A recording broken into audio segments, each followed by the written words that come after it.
In this video, we'll show you how to replace the front caliper on your Subaru Baja. This is located in the front of the vehicle and behind the wheel. Let's get started. With the vehicle raised and supported, we can go ahead and remove our wheel. We can remove the lug nuts with a 19mm.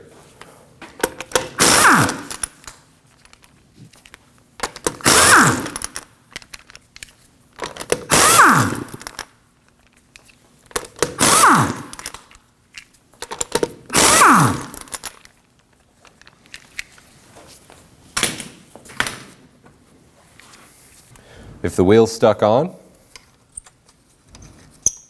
you can thread one lug nut on a few turns. I'm going to use a dead blow hammer on the back side of the wheel. I'm going to strike the tire, trying not to hit the rim.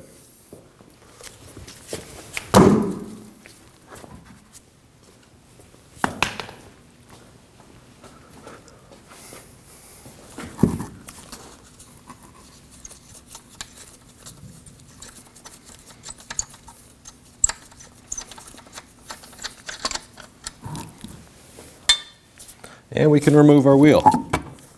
Before we can remove our caliper, we need to compress it a little bit so that the pads can pull over the rotor. To do that, I'm just going to use a flathead screwdriver on the edge of the rotor and hook to the caliper. We'll just pry outwards just a little bit. That'll give us a little bit of wiggle room to pull that off. To help hold the brake fluid from dripping out while I remove the caliper, I'm going to use this hood prop rod to hold the brake pedal down between the seat and the brake pedal. Before removing the banjo bolt from the caliper, it's good to put a receptacle to catch any fluid that may leak out under the vehicle.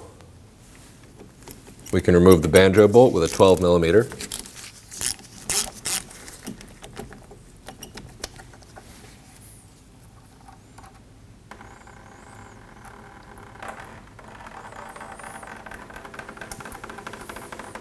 We can remove our two 17mm bolts, holding our caliper bracket to the knuckle.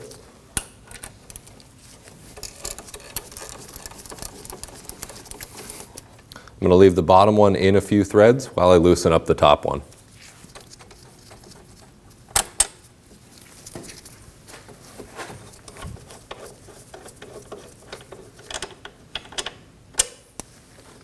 And we can remove the caliper. With our calipers on a bench, we're going to go ahead and remove our pads from our old caliper.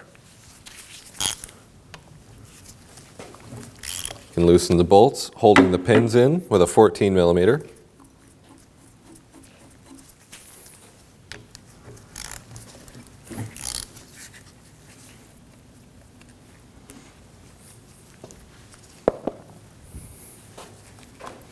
Remove the caliper from the bracket.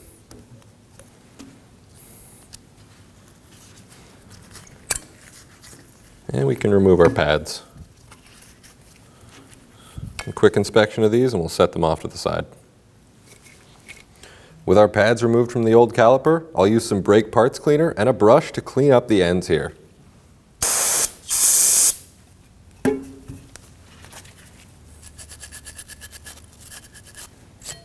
We can do the same on the other side.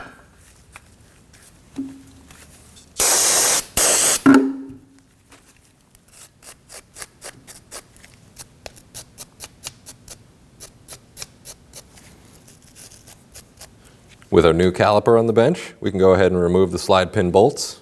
These are 14mm.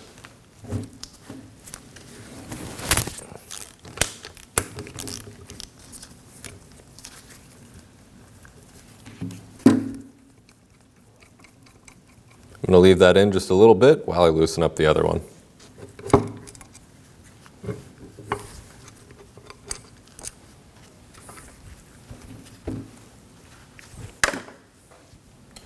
We can apply some anti-seize to the bracket where our shims will sit. And we can do the same on the other side of the bracket as well. To install the shims, we'll line them up and press down.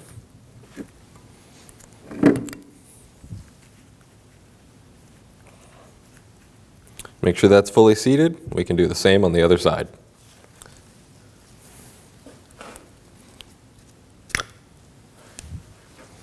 We can remove the slide pins, and wipe the old grease off. We'll apply some new silicone paste on the pins.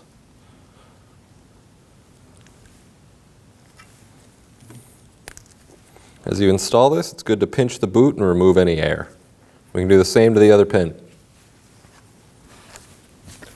We can install the bracket.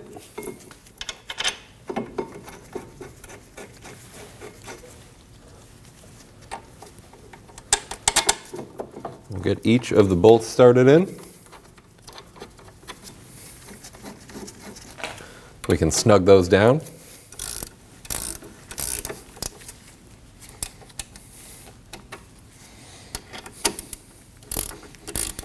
And we can torque these to 58 foot-pounds.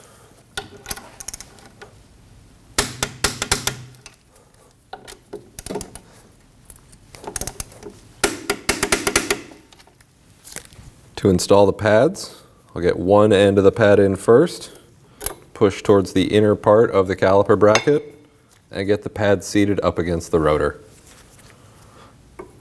We'll do the same on the other side. We can get our caliper body over the pads.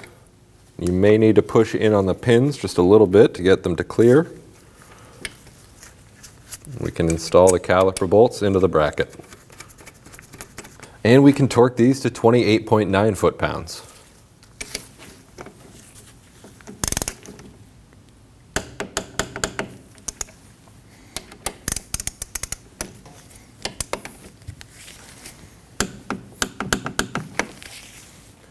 We can go ahead and remove the banjo bolt from the back of the caliper.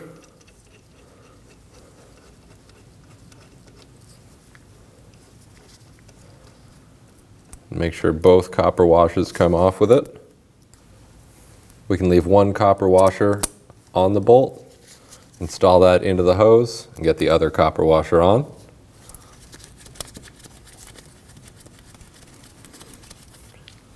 We can snug that down. And we can torque this to 13 foot-pounds.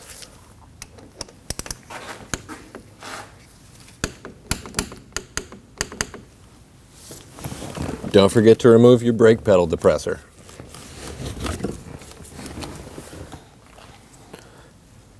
Now we can pull the bleeder screw cap off and loosen up the bleeder screw. We'll give that a couple of turns. And we'll let that gravity bleed. You want to wait until you see drips of fluid coming out of here, and then we can tighten it back down.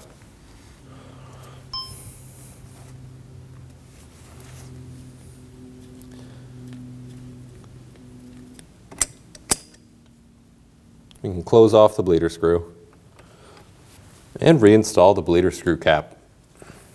We'll go ahead and remove the cap. Make sure you top off the reservoir. And don't forget to replace your cap. And we can install our wheel. Just line up each of the studs.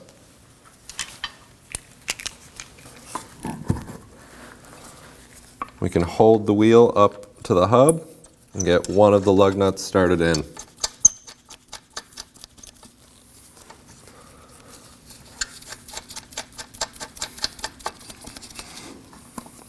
Get that one in all the way, and that'll hold it in while we get the rest on.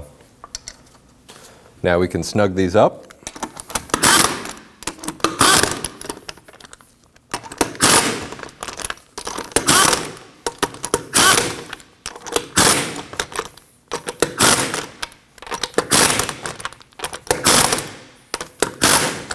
We can torque these to 80 foot-pounds in a star pattern.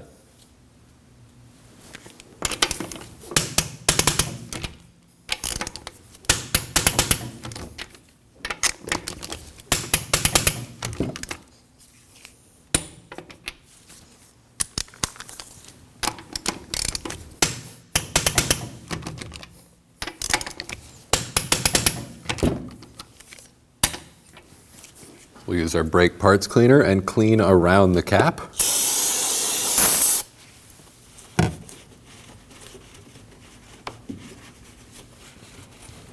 We don't want any dirt or debris falling into our reservoir. We'll go ahead and remove the cap. If you have a filter inside, you'll want to remove that now.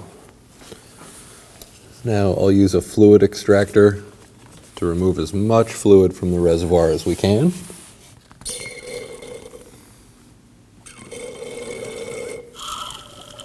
It's good to have a receptacle to catch any of the fluid. Now that we've extracted as much fluid as we can, we'll go ahead and top this off before bleeding our system. And don't forget to replace your cap. When bleeding our system, we need to do it according to the manufacturer's procedure order. We're going to start with the passenger's front, followed by the driver's rear, the driver's front, and then do the passenger rear. Starting at our first caliper, we can go ahead and remove the cap.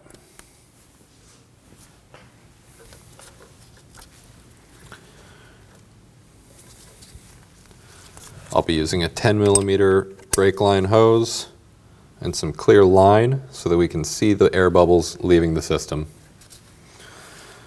Now I'm going to have my assistant pump the brake pedal.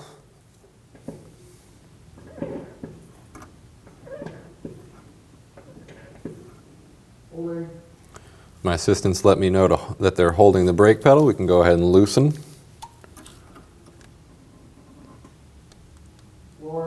Pedals at the floor, we can go ahead and tighten. We'll repeat this process until there's no more air bubbles in the line.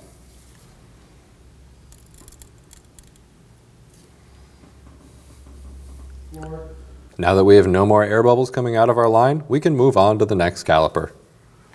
Don't forget to reinstall the cap. We'll go ahead and remove our bleeder screw cap. For the rear calipers, we'll be using an 8mm.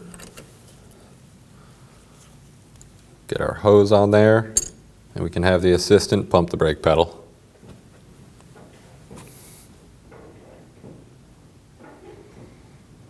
Holding. Go ahead and release.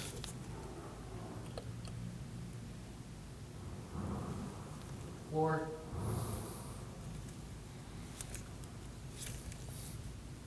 Pump.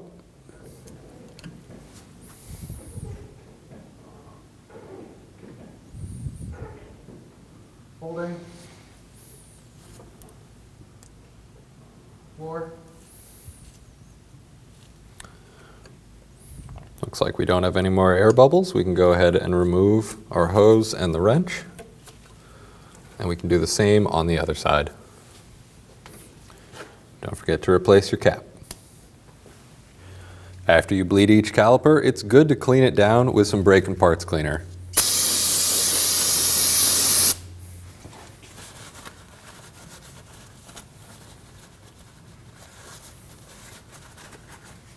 After bleeding the first two, make sure you top off the reservoir. And don't forget to replace your cap. Once all your calipers are bled, you want to make sure to fill the reservoir to the max line.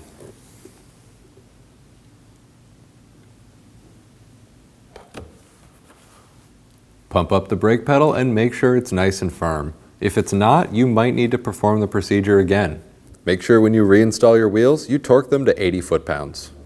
Take your vehicle for a road test. If the brake pedal feels firm, you're all set. When only the best will do, demand TRQ. The only company that lets you view before you do. TRQ is committed to offering the highest quality aftermarket auto parts that are engineered for peace of mind. Thanks for using and viewing with TRQ.